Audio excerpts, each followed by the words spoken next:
Oh boy.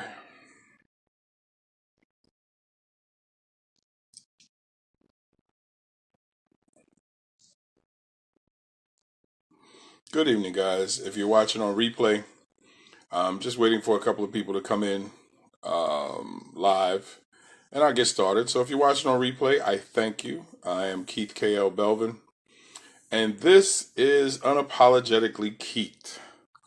I do these live videos to have a discussion with you about how I see things and how I feel about things, and I don't make any apologies about it. And if I rub anybody the wrong way or you dislike what I'm saying, by all means, delete me. I have no problem with that. I actually encourage you to do that. Shiz, what's going on, sir? Hey, Miss Williams. And so I encourage you that if you hear anything that doesn't sit well with you, hit the delete button. And don't tell me. Just go ahead and do it. I'll know that I'm deleted when I see add friend next to your name when we get an opportunity to talk. But I wanted to discuss baby mama drama. And it's real. I did a video the other day on child support, and child support affects and actually has a play. Hey, Nikas, child support plays into baby mama drama, but there's so much more that causes this dilemma. So I'm going to speak from my point of view as a father who has dealt with this situation here. Brother Javon, what's going on, sir? And when you are a father and you have children that's outside of a marriage and you're living where you live and your children live where they live at, you have to deal. Hello, how are you doing, love? You have to decide on what your role is going to be. And then you have to hope that the mother that you chose to have children with or child with respects that role, or y'all are going to have drama. Bottom line. And also, the relationship you had with that mother is going to dictate some of the problems that you have, and you have to accept that. I think what happens too often, hey, brother, I think what happens too often with baby mama drama is that you got to remember, if y'all didn't have that type of strong, sound relationship, there's going to be some drama. You got to be prepared for it. And one of the things that I do when I'm working with young men, actually older men too, what I try to teach them and how to deal with it. I deal with baby mama drama very well. I don't allow it in here, and I don't allow it in my heart. And what I mean by that is when I point to my head and I point to my heart is I don't allow words to move me off my center. Because often the mother, if she is that type of mother, and this is not all mothers watching, so I'm not painting all mothers with the same brush. So if you know you're not that type of moms, don't worry. But some mothers, because the relationship didn't go well, they ain't trying to hear nothing you got to say as a father. Also, many of us fathers put into motion why there's drama and now the child's here. So it all depends. You know what your relationship is with the mom. But I'm just going to give you my tips and my secrets on how to deal with it. First of all, realization of the truth. The truth is, if y'all two are not cool with each other, one of you has to fight to be cordial. If you know you and her are not cool, and I'm speaking to the men now, that's why I said we're dealing with baby mama drama. You got to fight to be cordial, even if she doesn't want to be cordial. That's what I meant about here. You got to know you. You have to remain cordial, even if she's not trying to be cordial. The second thing is learn the power of silence. Not every comment needs to be responded to. Silence is one of the greatest weapons as a father, as the non-custodial parent that you have. I don't have to engage you in a disagreement. And if you happen to be in an unfortunate situation where you have that type of mother of your children who wants to use the children as a weapon, if she's not harming the children physically, it's going to be very difficult to gain assistance in how she may be harming the children emotionally and spiritually. So what you're going to have to do is understand this mathematical problem. 18 equals 65. I'm going to teach this to anybody watching. You can share this with your boyfriends, baby fathers, male friends that you know. You're going to have to teach them this dichotomy. Hey, Toya. Hey, Jay. Brother Chris, what's going on? Now, here's what you're going to have to do. 18. Hey, Amina. 18 equals 65. So what does 18 equal 65? Fathers, pay attention. You may have to trade 18 years for the next 65 years. And what I mean by that is, if you have a mother or if you have a baby father that doesn't want to work with you, continue to do the things that you are supposed to do as a parent. But I'm really speaking to the men right now. So ladies, I'm not trying to be disrespectful. If you know that you're a good mom and you know you're offering that father of your child all the opportunities to be a father and he's not taking it, well, then he's a bum. And he really shouldn't be given so many opportunities if he's just not doing what he's supposed to do. I'm speaking to the fathers who are really in situations where you screwed up, you have a baby with this young lady and y'all don't have a relationship, but you want to be able to develop something with your children. Focus on doing what's right and understand that you may have to trade 18 years until that child is starting to become an adult for what's going to be the next 65, because you can't just up and take control from her. But what you do is, by being the dad that you are supposed to do, even if lies are being told about you, you override that. Children are not stupid. Yes, they're gullible. Yes, they're malleable. Excuse me. So you can manipulate them. But what you can't do is change their heart. You can affect it, but you can't change it. At the heart of things, children are naturally gifted at sensing something. All you have to do is keep doing what's right. The child over time will notice, Mom tells me he's this. I've never seen that. And they will start to become your advocates. They will start to defend you. But please understand that it's going to be tumultuous. It's not going to be easy if you and that mother don't have a relationship. I know too many men that are fighting to have this wonderful relationship because they think it's going to be best for the child, and it just doesn't get there. Just be respectful, be polite, be cordial, and be responsible. Understand your role as a father and do everything that you can to keep that role intact, even if you got a mother that's not working with you. Now, I'll use myself as an example. If y'all have been paying attention to me on social media, you know that I went to Maryland to get my son. And I have a 17-year-old son that lives in Maryland. And I've been dealing with the drama for quite some time. But I don't stress it, because whatever I can't work out directly, I let the courts take care of. I have no problem going to court.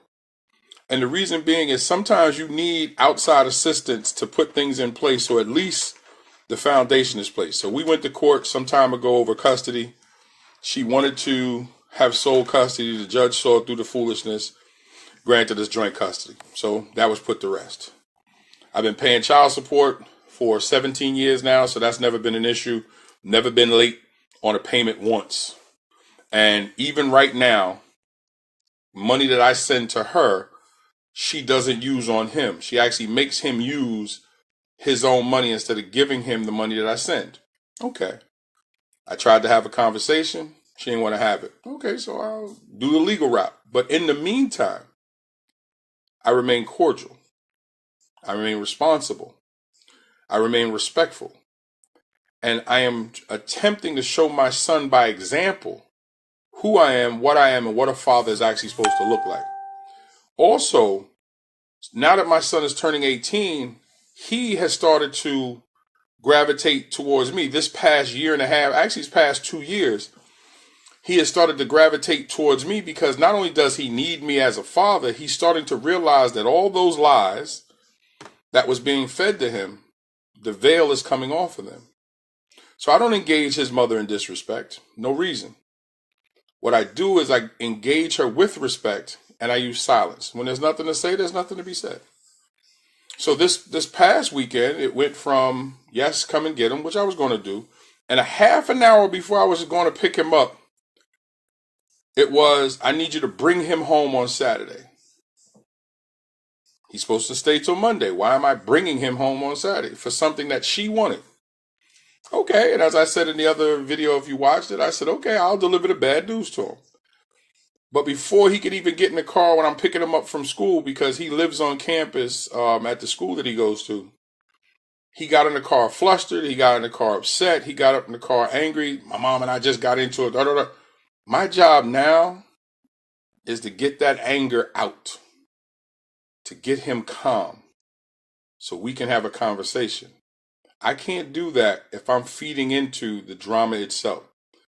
So guys that are watching, and ladies, like I said, if you got male friends that need to see this, you got to understand, you had this child with her. And you can't make her into the type of mother that you want. So you're going to have to deal with whatever way she chooses to live her life. But if she is just oppositional, you have to counter that with as much control as possible. Now, does it get nasty? Can it get nasty? Yes, it can. Can it get ugly? Yes, it will. But you have to fight to hold that ground, because in time is the key here. In time, your children, your child, they will see you for who you really are. And they will gravitate to you. Send the Christmas gifts. Send the birthday presents. Even if I say Christmas gifts that she actually lied and didn't tell him about. She actually told him it was from her. And when I would talk to him, I say, did you enjoy? I didn't hear from you back on Christmas. Did you get X, Y, and Z? He's like, I didn't even know that you gave me that. Okay, I would say, yeah, I gave it to you. I don't know why your mom didn't tell you. But the thing I won't do is, when he was younger, I wouldn't speak negative about his mom. Now, I don't speak negative about her now. I just simply highlight what's being done and then offer a way to him to get his thoughts together. But here's what I noticed last night with my son. That while he was sleeping in the hotel, I noticed that he doesn't sleep comfortably. And that is the damage that his mom can't see. That he's holding this weight that she keeps applying to him, because he doesn't want to be disrespectful to her, but he doesn't want to deal with all the drama that is being placed on his feet, on his back. So all I can do as his father is try to comfort him, protect him. I spoke to her briefly. She didn't really want to say too much. No problem. And be what I can as a father. So in any dramatic situation, be that calmness that someone needs. And ladies, if you're dealing with a baby father who's just not doing what he's supposed to do, let me talk to the ladies now. There's a lot of sorry dudes out there. There's a lot of dudes that don't seem to understand what their responsibility is as a father. I'm sorry. And I don't make any excuses, nor would I try to come up with any excuses about why they do what they do. But the one thing that I know is real is that there are many a father out there who's never seen what a real father looks like and what a real father does. Now that doesn't make it okay. It just gives you a face to some of what they deal with. I know because I've sat with them. I used to work in Manhattan with an agency that, I said this the other video, men that were mandated by the courts to see their children because of whatever they had did. Or they might have been incarcerated. But when you have no examples, when there's nothing around you to teach you, no one around to teach you, when there's no role models, when there's nothing around, some of this is very difficult to pick up on your own. Now, they still should know how to respect you as the mother of their children. They still should know how to speak to you. They still should know how to treat you. They still should know how to treat their children. And never should the children be tossed in between y'all as pawns in a game that y'all might play with each other. And yes, some men can say some filthy things. Lord knows I know that. I would say just try to pour into that child the best way that you can. Try to find that child some type of manly influence that he can at least see what that looks like. I don't care if it's sports. I don't care if it's something that he can be in contact with strong, grounded men, whether it's through your church, through other organizations. Find other men to replace as much as you can that the father's not doing. Because there's too many layers to the onion for me to even try to cover in this video, because you have the social, you have the social economic situation. You have the history of particular groups. There's so much to it. And each individual situation has its own life. But the one thing that is consistent is you have to keep the children at the forefront. And even if it means you got to shed some tears to avoid getting into that argument, shed those tears. Pour it into the children. Pour it into the children, and they will see if the father is about anything. They'll see. And if it takes them until they're grown to see, just make sure that they're healthy and make sure that they're well-rounded. You know, I was sitting in the hotel and I've been talking to my son, and I think the thing that frustrates me more is to not see how honorable he is. That you would put things or continue to put things into the water that is chipping away at his foundation of as a young man.